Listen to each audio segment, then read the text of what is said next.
Ramogi TV. Migao mar somo golo siem ne jopiny mamonjo skunde kendo rocho chenro mag somo kaluwore gi duoko mar penj mar KCPE manyocha olandi. Jatend migao mar somo Ezekiel Mashogu wacho ni ripode mag jopiny donje skunde kendo monjo jopuonj en gima ok ni kare. E ote mare, Mashogu okoni duoko ma jopuonjre oyudo e penj nyiso kit ikruok ma jokanyo duto oketo ne jopuonjre ma kamago. Kamano oriwo koda ka ting' ma jonyuol giwegi nitiere godo mar siro somo mar nyithindgi. E wi mano, migao no osingo mar kawo okang' ne ng'ata ma ibiro yudi ka monjo skul kata monjo jota chenro mag skunde.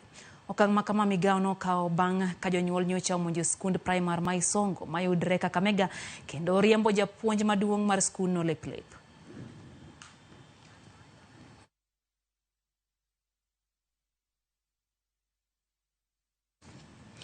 Kapod wang'iyo mago